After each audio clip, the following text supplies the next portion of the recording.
Good afternoon and welcome to today's IAC webinar, Achieving Quality in Cardiac PET, Part 1, Techniques and Guidelines.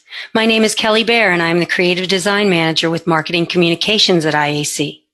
Before we begin, I'd like to take a moment to review a few technical matters and let you know how you can participate in today's session. We would like today's webinar to be interactive, so we encourage you to submit questions. To do so, use the Questions tab located on the left side of your screen. Please submit your questions anytime during the webinar, as we will monitor questions throughout the presentation and try to answer as many of them as possible during the Q&A period. Also on the left sidebar is the Resources tab. Click this tab for a link to today's handout, a PDF copy of these PowerPoint slides. Select the file name to download the handout. Lastly, in the lower left of the player, please note the Request Support button. If you experience any technical problems during this webinar, click this button. A technical expert will be there to assist you with any issues you may have. For those who like to take notes during the presentation, look to the right of the slides and click the Notes tab. There you will see a white text box where you can take notes on today's webinar. These notes will be emailed to you automatically at the end of the session. To be eligible for the ARRT Category A CE credit, you must be registered, logged into this webinar, then complete the survey. The survey will appear on your screen automatically at the conclusion of the live session and also be available from the IAC webinar portal for 3 business days. If you are viewing this webinar in a group, please be sure you are also individually registered and logged into this webinar on another computer or device so that we have record of your attendance today. Today's presentation is being recorded and will be posted at a later time for on-demand viewing. And now I would like to introduce today's guest presenter, April Mann. Ms. Mann is the System Manager at the Heart and Vascular Institute at Hartford Healthcare in Hartford, Connecticut. Serving on the IAC Nuclear PET Board of Directors, she is an active member of the nuclear medicine and nuclear cardiology community. A true expert in the field, her works have been published in book chapters, continuing education, and research manuscripts, and she has given presentations on various topics in nuclear medicine, nuclear cardiology, management, and quality throughout her career, and we are happy to have her with us today. And with that said, I will now turn this webinar over to today's speaker, April Mann. April? Thank you so much, Kelly. Good afternoon, ladies and gentlemen. Thank you for joining us. Appreciate the interest. This afternoon, I'm going to go through achieving quality in cardiac PET techniques and guidelines. I'm going to focus on how we achieve a good quality study and talk about some logistics we need to consider when we're starting a PET program and continuing forward with our PET program, focusing on quality control, radiopharmaceuticals, and how to set up procedures. Before we get started, my disclosures are as listed on the slide: jubilant, draximage, and Astellas, neither of which will have an impact on this presentation today.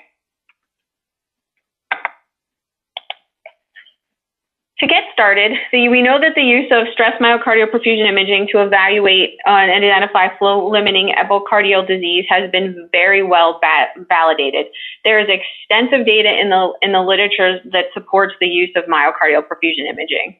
We know previously, however, with our SPECT technologies, that this sometimes can result in some drawbacks, and so the advances we have seen in cardiac PET have helped us combine quantitative measures for myocardial blood flow to create a paradigm shift in the way we're starting to evaluate and manage our patients.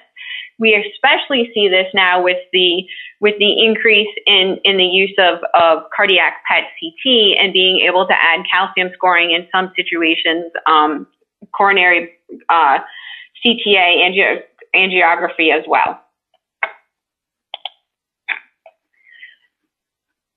We know that cardiac PET is a very important diagnostic and prognostic tool in assessing coronary artery disease. It has the capability, just like SPECT MPI, to detect physiologically significant coronary artery disease. And it has been demonstrated to help guide in patient management to evaluate the prognosis of atherosclerosis, determine causes of ischemic symptoms, for recommendation of medical versus revascularization therapy. And this becomes important, again, when we look at the use of PET and PET CT, and having the CT component anatomy to combine with the perfusion imaging to help make better decisions about who would benefit more from medical therapy versus who would benefit more from either going to cardiac cath or directly to surgery. It has also been demonstrated to be effective in being able to estimate risk for future cardiac events, and ultimately being able to treat and understand the patient's disease earlier allows for improved patient survival. The advantages of PET perfusion imaging compared to SPECT is that it has it's been demonstrated to have a better image quality because of the higher spatial and temporal resolution we get with our PET imaging systems. It has an improved diagnostic accuracy. It has been very beneficial for risk stratification. From a patient satisfaction, patient experience point of view, it is a much more rapid procedure from an inpatient. If you do inpatient procedures, the rapid procedure helps with a quicker turnaround time and a decreased length of stay as we can get the procedure done in less time than we can our standard SPECT procedures. It is demonstrated to have a decrease in radiation exposure to our patients, and additionally, as I mentioned, it has the added information, the addition of the quantitative analysis with myocardial blood flow, the capability with PET CT to do calcium scoring, and with our hybrid systems to either do coronary CTA or cardiac MR, depending on which system you may have. This one study, it just helps demonstrate the improved diagnostic accuracy. This study was performed by Dr. Bateman and colleagues, and essentially it looked at patients with a BMI of less than 30 and patients with a BMI of greater than 30. As we would expect to see in the patients with a BMI of greater than 30, this is where we know there's one of the known benefits of PET perfusion imaging.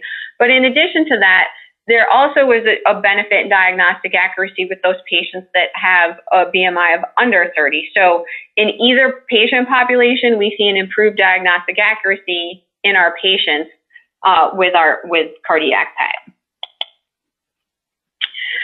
This chart is a demonstration of the decrease in effective dose in radiation exposures for our patients undergoing cardiac PET.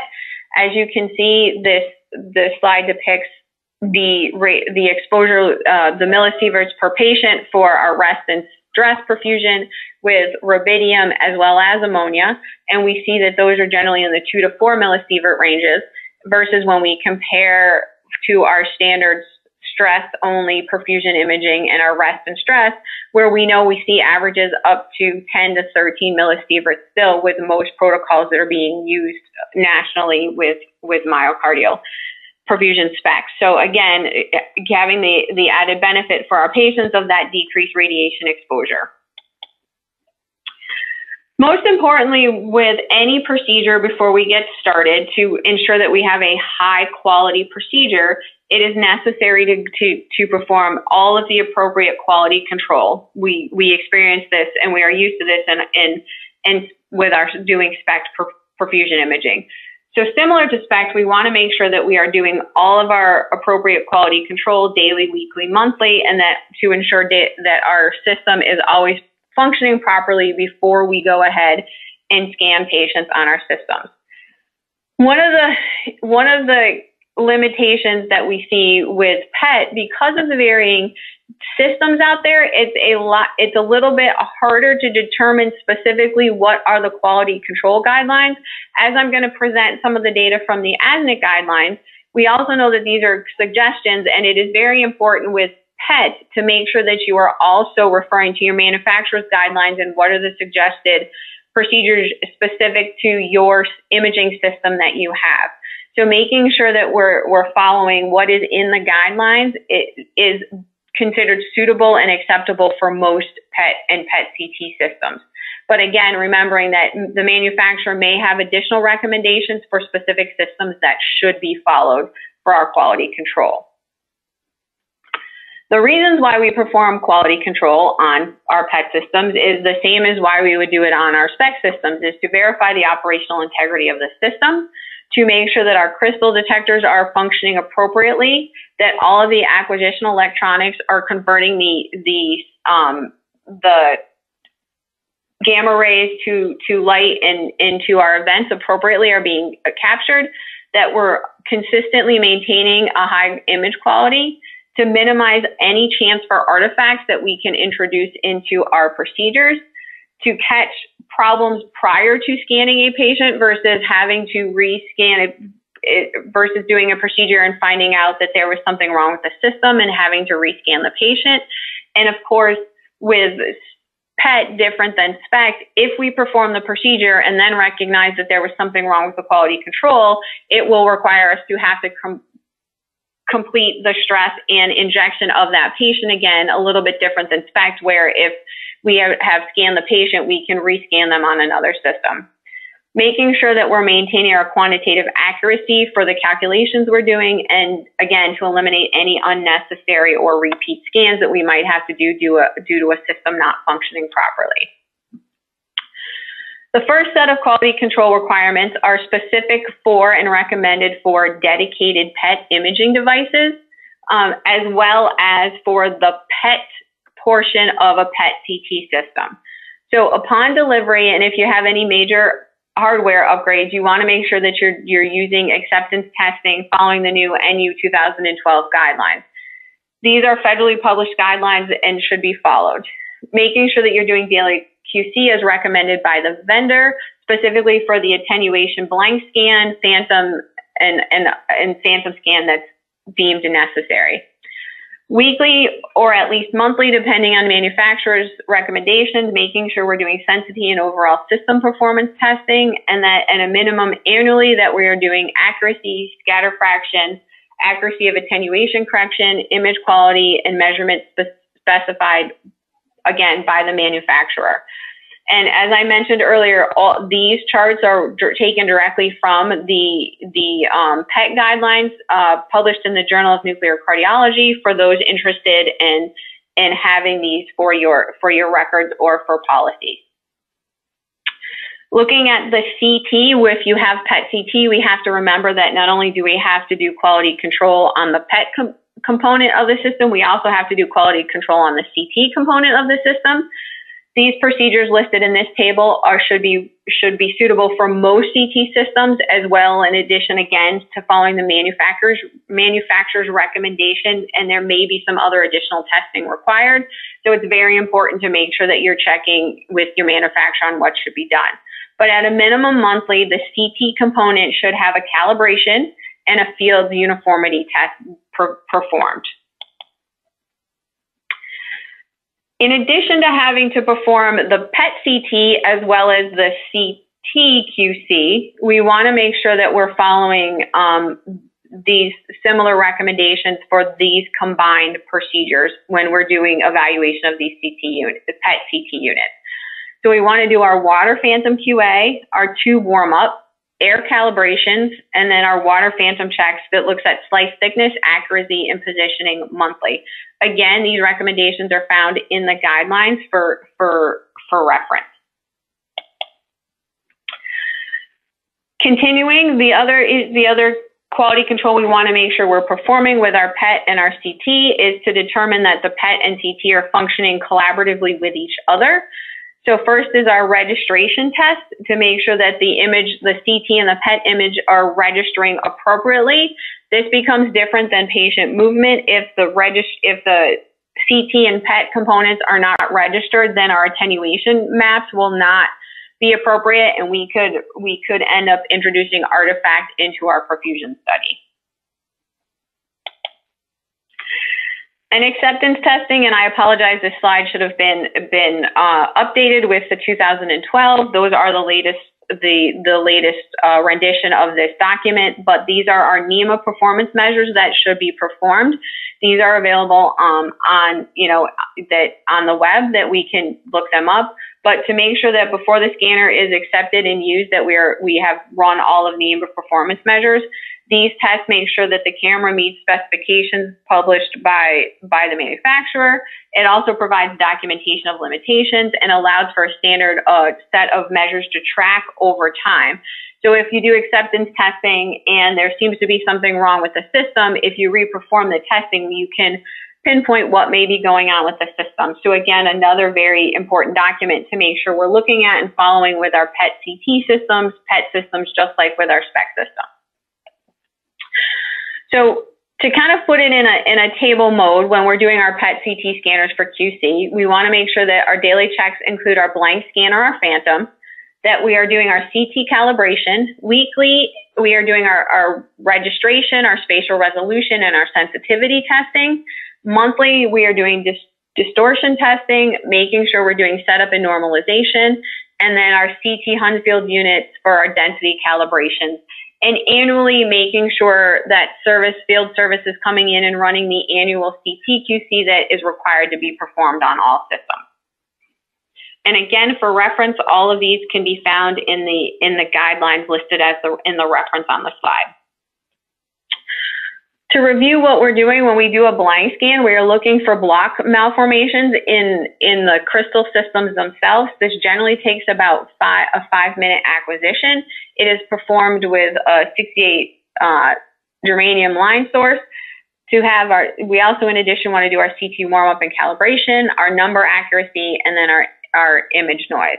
So if you look at the two images on the slide, the image on the left is what is considered a good blank scan. The image on the right is considered a bad blank scan, and you would want to have field services come in and do some calibrations on the system prior to use.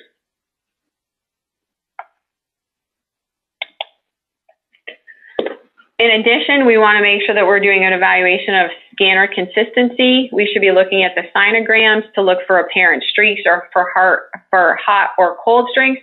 And then with our daily blank scan, we should be visualized for consistency, and you want to have some comparison to a reference scan. So we always want to make sure day to day that we're comparing our blank scan to a previously performed acceptable blank scan so that we can track any potential changes that may be going on with the system. And as a good reminder, just like with SPECT imaging and SPECT quality control, you not only want to make sure we're performing the quality control, we want to also make sure that we're evaluating it before we would put our patients on the system for scanning. Because it doesn't matter if you do it, if you don't look at it, we won't be able to track trends or identify issues. So the blank scan is generally not a correction, but it's used with the transmission data in the computation of our attenuation correction factors. So it becomes very important that these are correct, because if they are not, you are going to have inappropriately applied attenuation maps. And again, we could either add or subtract defects into the patient's myocardium, causing a false positive or a false negative procedure. We want to make sure that this is acquired daily using the transmission rod source, and it can be used to monitor the system stability and determine which crystals, blocks, or modules are more or less sensitive than the respective system average. So again, if we see trends or fluctuations, then it becomes important to have the field services come in and recalibrate the system. Some of the older systems, we don't hear about this a lot anymore, but some of the older SPECT systems on the market are not able to provide software to do quantitative evaluation of the blank scan. So it then becomes very important, if you can't do the quantitative analysis, as well, to make sure you're really looking at and evaluating the blank scan images on a daily basis. Although this may be hard to see, this is kind of doing a weekly inspection of the sinograms for streaks, hot or cold spots, and then comparison to a reference. So if we look at this from day to day, we can see that there are some standard changes, but not much. And if we look at the last image all the way to the right, we can see that you can see a little bit of the discrepancies, and some of with PET, it's learning what is normal variant with your blank scans and what is something that becomes of concern. So a lot of times it's very good to speak to other labs around what has been their experience, and when in looking at your blank scan, it becomes time to have field services come in and take a look at the system. This slide is just a depiction of some of the QC failure examples we can have. So the upper left-hand corner is what's considered a normal image. The upper right is a detector failure. This was where we would want to bring in field services and have them recalibrate. The bottom left is our detector controller failure example. Again, you would want to have the field services come in and do some recalibrations. And then the final lower right is a sorting memory failure. Again, would cause issues with our acquisition, and we would want to have this fixed prior to performing procedures. And finally, this would be our normalization of our blank scan. So we want to be able to recognize what the normal pattern is before, and then what the normalization should look like post kind of normalization of the system. If there was any of those previously shown defects, again, you would want to have field services come in and do a recalibration of the system. Next is our daily CT QC, and as I mentioned, this is our tube warm-up, our daily air calibrations, and then our daily QA phantom study. This is one of the reasons why it becomes important for all of the technologists in the lab to have a familiarity with how the CT system is and have some training and education on utilizing a CT system, because it becomes important to be able to recognize when the CT unit isn't functioning properly, especially when you're using your CT for attenuation correction, because if there's issues with the CT, it can spill over into the attenuation maps and again, causing a false positive or false negative perfusion study if we are having issues with the CT system.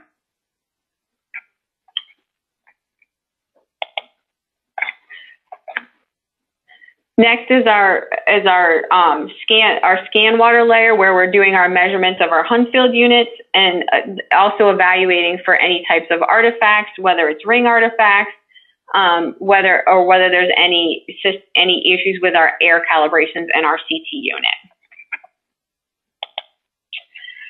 This is just an example of the two types of phantoms you can do. You can either use a water phantom to do your calibrations, or you can use the solid germanium-68 phantom source as well.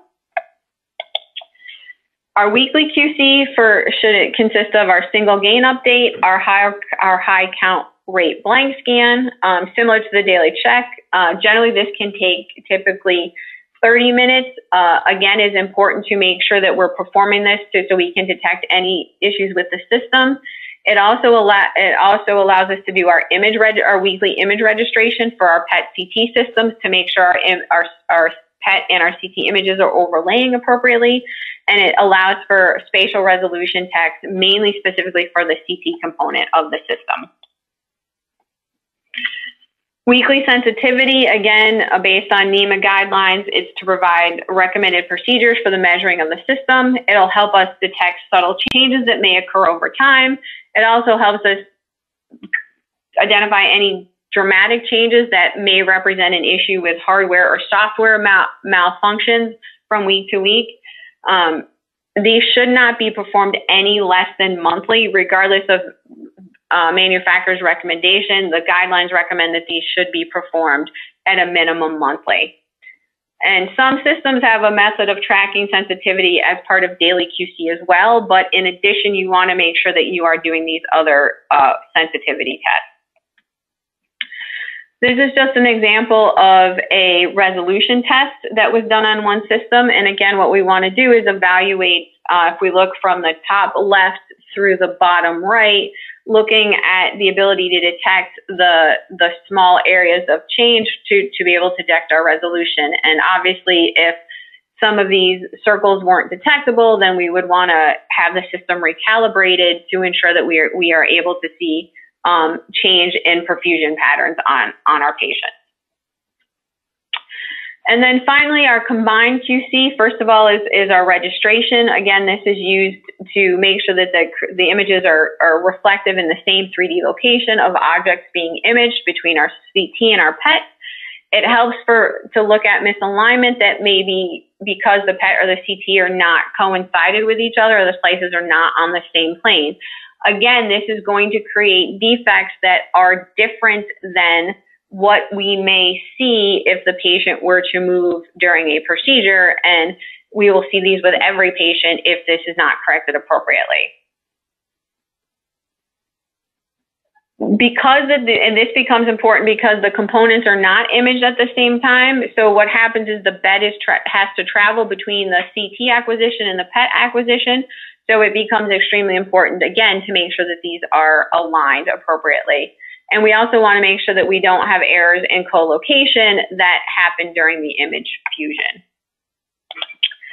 This is an example of what the images should look like to evaluate. So we look at our PET, we look at our CT, and then the bottom image is the kind of the 3D combination of the two. In this particular situation, we notice that on the bottom, the circles on the bottom are just not lined up appropriately. So with this particular situation, we would want to bring in field services to have these completely system realigned. And then with our attenuation correction accuracy, it becomes important to make sure that the corrections are being performed appropriately and that we're taking the right CT number to do our attenuation coefficients based on a 511 KEV that we're using with our PET studies. This generally gets into being able to be performed with either a bi or trilinear calibration curve. And it's important to image a water-filled phantom to evaluate the PET field uniformity and activity after calibration of the coefficient. And then quarterly, we look at our distortion, our well counter calibration, our 2 and 3D calibrations, our ability to do setup, PM2 gains with hardware correction for our normalization, and then again, our Huntsville unit calibration for our CT. And then annually, we want to make sure we're looking at our subset of acceptance testing, depending on what the manufacturer recommends for uniformity, resolution, count rate testing, dead time correction, sensitivity, quantitation, and bed motion. And bed motion becomes important because it's something that I think we forget, that we're putting patients on a moving table. And if there's misalignment or the table is not moving appropriately, it can create problems, especially with our CT if the bed is moving during the acquisition. This is just an example of looking at our count rate testing to ensure that the system is capturing counts appropriately. The activity curve on the left is what we would want to see for our prompts, our randoms, and our true counts.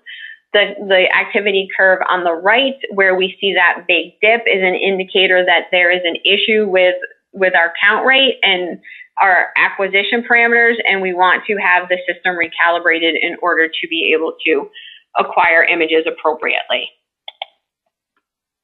And then other recommended annual QC for CT is a CT number accuracy, CT number uniformity, CTDI, irradiated slice thickness, high contrast spatial resolution, image slice thickness, light and scan plane alignment and accuracy, and then tabletop incrementation and the couch travel accuracy, or how our spiral is moving. So again, all of this has to do with the CT components themselves and how the system is moving during the actual CT acquisition. If any of these are not performing appropriately, we can get artifact that spills into our CT and ultimately affect our perfusion imaging by not having an accurately applied attenuation map. So again, becomes very important not only to understand this if you're using PET CT, not to understand just the PET component of the imaging, but also the CT component and what can arise if the system is not performing appropriately.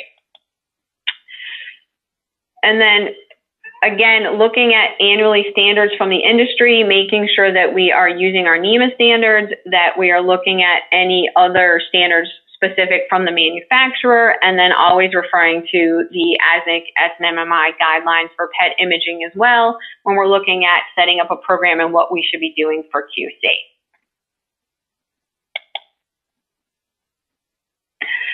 So now moving into the actual performance of the myocardial perfusion image itself, we know that when we're performing a cardiac PET MPI similar to a SPECT MPI, as we just went through, it's important to ensure that all of the appropriate quality control has been performed for a specific imaging equipment. We want to make sure that our patient follows the appropriate patient preparation, and all patient preparation for cardiac MPI should be very similar to SPECT MPI.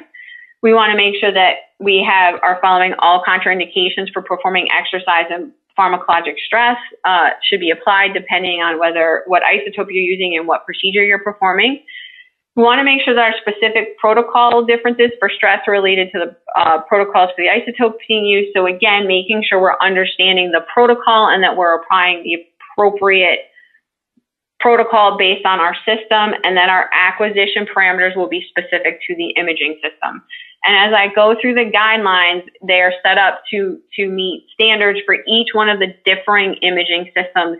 And when you're talking about setting up or starting to perform cardiac PET MPI, the best thing to do, as I mentioned earlier, even with the QC, is to research what people are doing and how and what kind of pluses and minuses people have seen with the same specific type of imaging system you have.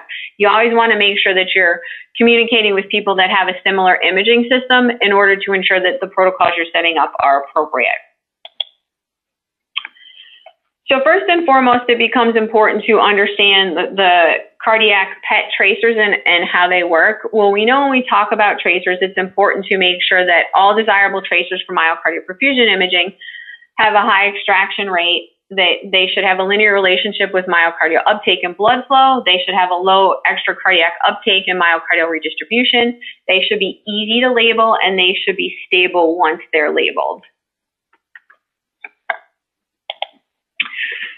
So with cardiac PET, the advantage that we see is the high extraction rate and the low extracardiac uptake in myocardial redistribution. So we don't have to worry about imaging time given the way that the PET procedures work. But again, these are two very important reasons why the PET tracers are more optimal than our current SPECT tracers. We, similar to SPECT, however, know that the flow tracers are not completely extracted into the myocardium, and we know that the amount of tracer uptake is dependent on the extraction fraction and the myocardial blood flow based on the vasodilator or how we're increasing blood flow to the myocardium. And again, similar to SPECT tracers, we know that tracers that have a high first pass extractions will work well over a larger range of blood flow.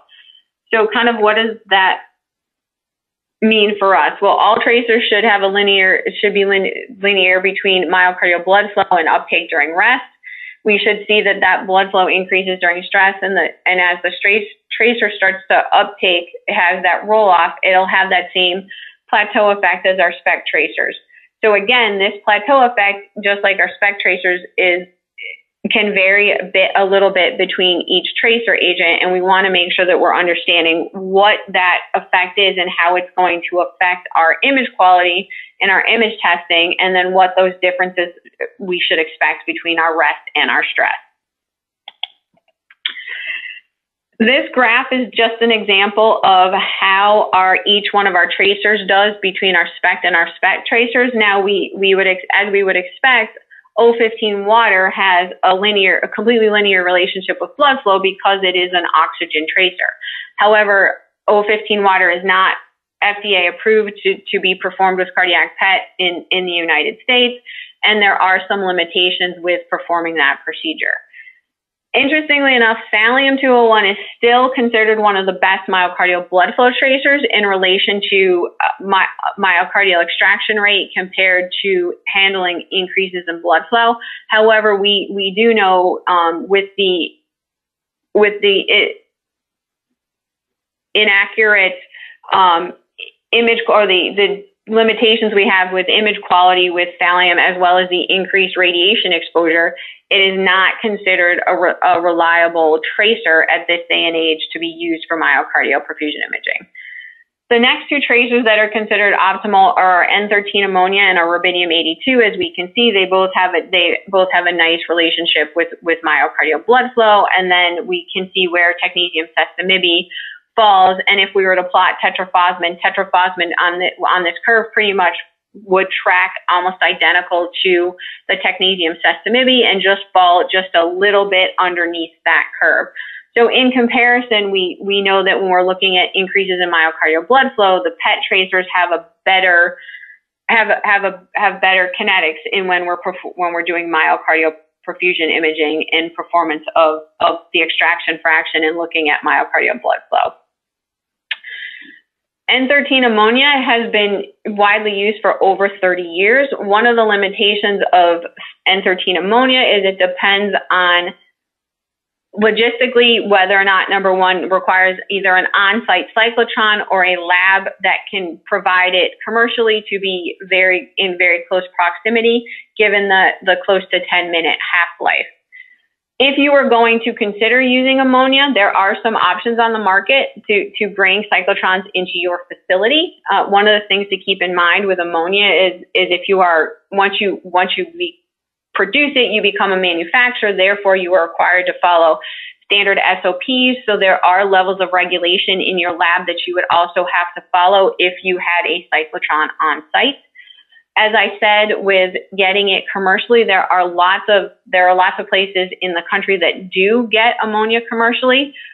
Some of them are found in more rural areas where the radiopharmacies have the capability of producing higher doses that they can get to the labs. In our particular situation, in more of an urban setting, the difference of having to stop at 7 stoplights between the radio pharmacy and the hospital can make all the difference in the world. So if you are going to consider using ammonia from a radio pharmacy commercially, you just want to do some time studies to make sure that you have enough dose for when you get the isotope to the lab and what those logistics would look like. This chart is taken again right out of the guidelines related to cardiac PET perfusion acquisition parameters, what is considered standard and what is considered preferred, and how the procedure should be performed with the dosing rate. So again, this is a nice reference so that depending on the imaging system you're using, you can look specifically at the guidelines and have some recommendations for how you should be performing your procedures.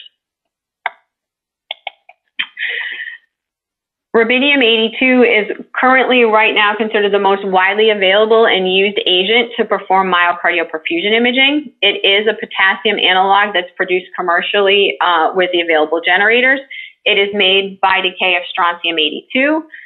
The strontium-82 has a half-life of 25.5 days and decays by electron capture. The rubidium-82 has a half-life of 75 seconds, which makes it a very fast imaging protocol at this point. And then it decays into krypton-82 by emitting a neutron and a positron. We know that rubidium-82 is a potassium analog and the uptake occurs via the sodium potassium transporter similar to our thallium, and that's why it is such a good cardiac perfusion imaging agent. It has an extraction rate of 50 to 60% at normal flow rates, and in some patients with significant disease, that can decrease as low as 20 to 30 at increased flow rates. So it's important to make sure that when we're looking at cell integrity, we understand how severe the patient's ischemia is when we're dealing with rubidium and extraction rates.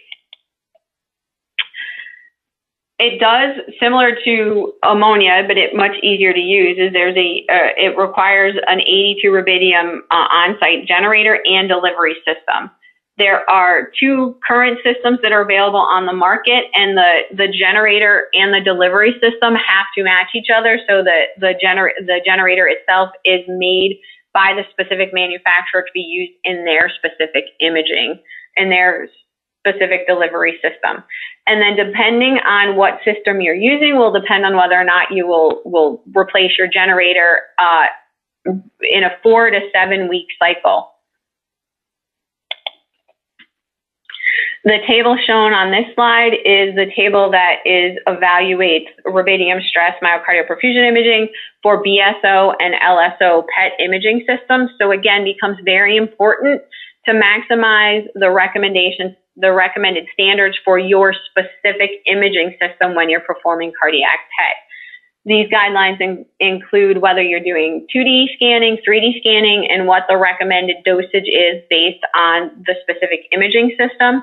If you are not performing myocardial blood flow, what the imaging delay should be after injection to avoid any blood pooling with the isotope, looking at patient positioning, kind of imaging mode, how long the procedures will take, and then for our attenuation correction, our reconstruction methods that we want to apply as part of this, and as well as our filters. And again, maximizing these to the specific imaging system that you're using. This next slide table is, again, right from the guidelines, looks at what the parameters should be for specific GSO systems and covers the same things that we just saw with the BSO and LSO, BGO and LSO systems as well. Our dosing, when we should start imaging post-injection, and again, what our mode should be, imaging duration, and then reconstruction methods as well.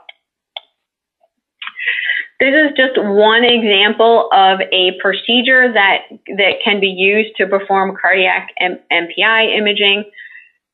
Depending on the lab and the system, you will depend on whether you do your CT for attenuation correction pre-procedure, post-procedure, or both pre and post-procedure to make up for in case there was any movement during the procedure. Generally, you would perform your gated rest first, and then we would do our pharmacologic stress, perform the gated SPECT, and then most procedures now, regardless of system, we are seeing with PET CT, they're generally about 25 minutes apiece. When we are seeing it performed on a dedicated cardiac PET only system, generally we're seeing procedures somewhere between 35 and 45 minutes, depending on the age of the system.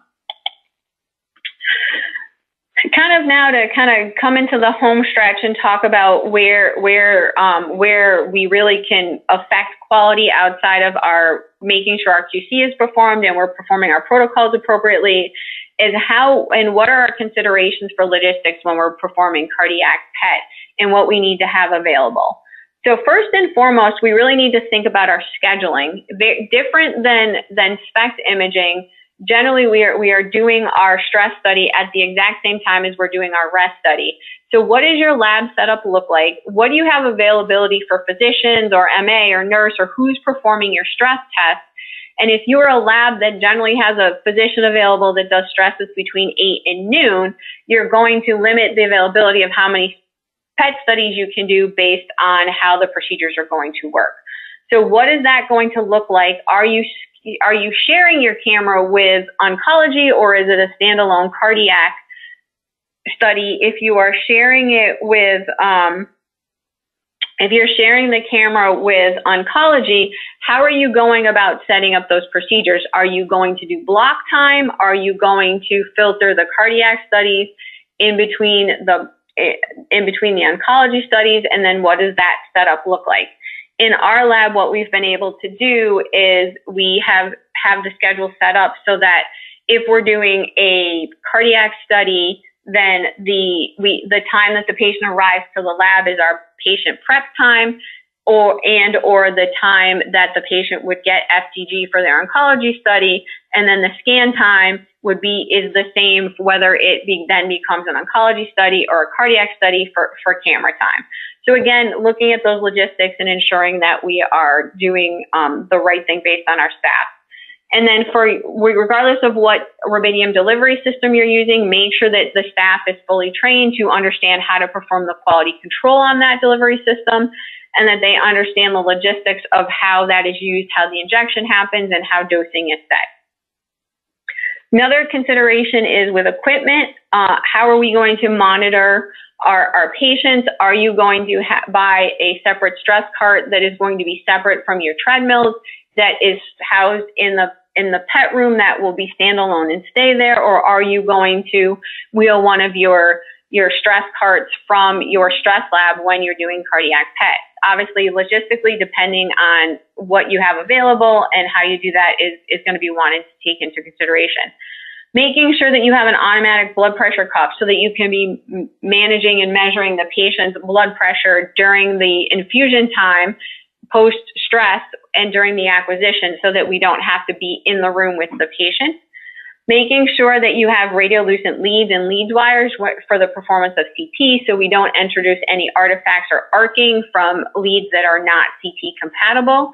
Sometimes it becomes important to make sure you're working with your supply chain to have specific leads delivered for your lab. I know we had an issue we were getting our leads from the storeroom that were radiolucent and acceptable, and then the storeroom got a better deal and they swapped out the leads, and we ended up with all kinds of issues. So again, making sure that you have specific leads to avoid artifacts with the CT. And then what are you going to use for processing the display? Are you going to use the imaging system and what do you have available for software? Or are you going to use another third party that's going to allow you to do processing and display in a separate area off of what you use for the standard imaging system? Logistics for the technologist considerations. So first and foremost, what are the requirements or the regulations in your specific area and state? So is it a camera, is it a PET, or is it a PET CT? If it's a PET CT, who will be performing the CT? Again, based on the regulations and qualifications in your particular state, and understanding that becomes extremely important.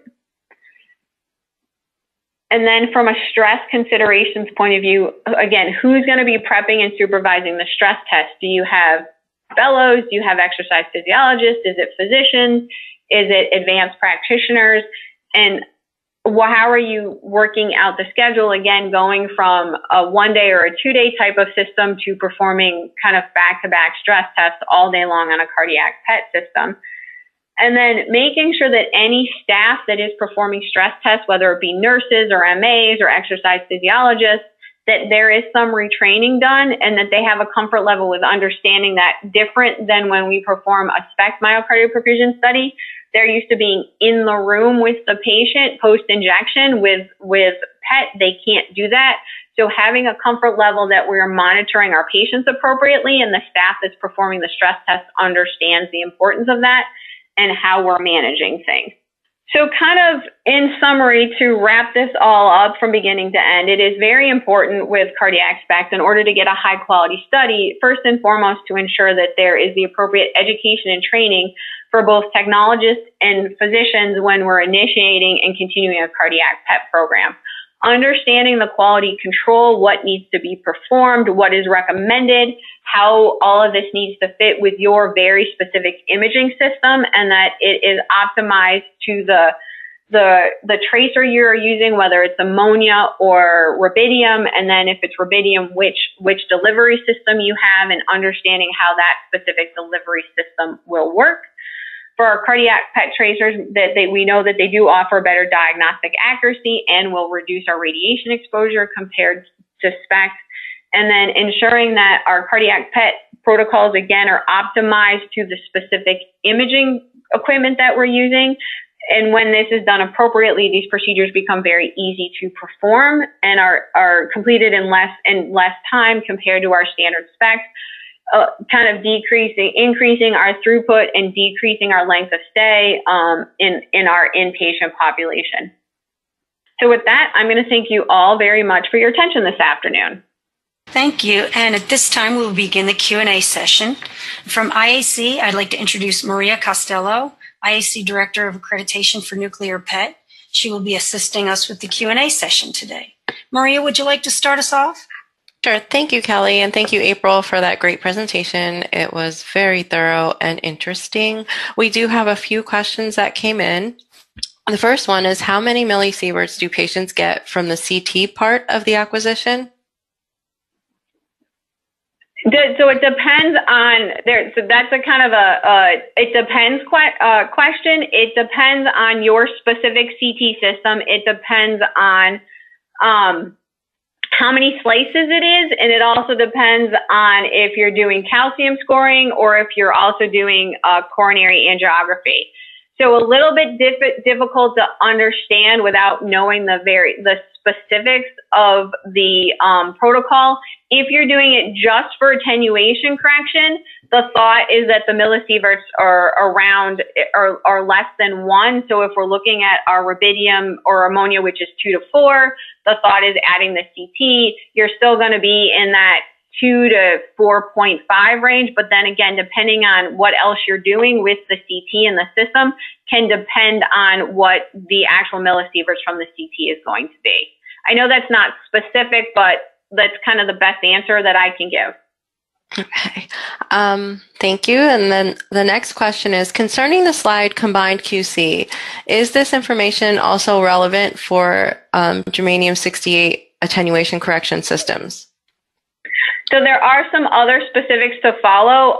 Some of those are the exact same. It's depending on whether you're doing the CT, but everything that's specific to the CT, obviously is for the CT. But yes, anything on that combined slide, if it's PET, let me restate that because I don't think that came out right. Sorry. The standalone PET without CT has very specific, has the recommendations that are on the other slides. For the dedicated PET, and are spelled out very detailed in the guidelines. Okay, thank you. Is there any differences in image quality when it comes to acquiring the CT in cine versus helical mode? So that's another. It's a hard to answer question without knowing the specific CT system specifically that you're using and what the protocol is that you're using. You can kind of optimize procedures for both cine and helical. You just, again, it's very specific, system specific. So I don't want to get too much into that because now you're talking very specific CT acquisition data. And we didn't kind of really cover that. And I don't want to overstep with my knowledge of CT. Thank you. Can you touch on achieving quality in PET viability studies? Sure. I mean, if you're doing an F18 viability study, the kind of the things you want to think about is obviously the QC. You want to make sure that all your QC is done, like we mentioned. And there are protocols in the guidelines as well for what the acquisition should look like. I think the big thing when you're for quality with F18 is ensuring that based on the imaging system that you're using, that you're giving the patient the right dose to get the right kind of count statistics in your procedure. Number one, to make sure that we're optimizing. Secondarily to that, you want to make sure that you're following the appropriate glucose loading protocol and understanding what that is, and whoever's administering that they understand the nuances with doing glucose loading in a patient and the importance of that. And then again, with viability, it's really about the patient prep part of it that becomes important to getting a good quality study. Okay, I do have one more question about viability studies. Do you routinely use euglycemic hyperinsulemic clamp for viability studies with F18? We don't. We use a standard glucose loading protocol that we have.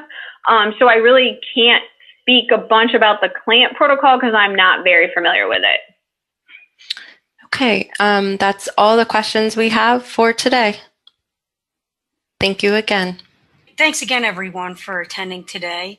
A very special thank you to April Mann for this presentation today. On a related note, IAC invites you to join us for a second webinar, Achieving Quality in Cardiac PET Part 2, Interpretation Best Practices. That will take place on Wednesday, August 21st at 1 p.m. Eastern. Visit the IAC webinar portal to register. To receive continuing education credit for attending this webinar, please complete the survey. The survey will appear on your screen automatically at the conclusion of this live session and also be available from the IAC webinar portal for 3 business days. On the left side of the My Account page, you'll click on Webinars. Look for the title of this session, Achieving Quality in Cardiac PET Part 1, Techniques and Guidelines. Beneath this title, you will click Review Event. Then click the blue Evaluation tab and click Take Evaluation to complete the survey. Your certificate can then be accessed and printed from the very next screen and any time thereafter through the CE transcripts section on the My Account page. If you have any questions about the survey, please contact us at webinars@intersocietal.org. Once again, we thank you for joining us today and appreciate your participation.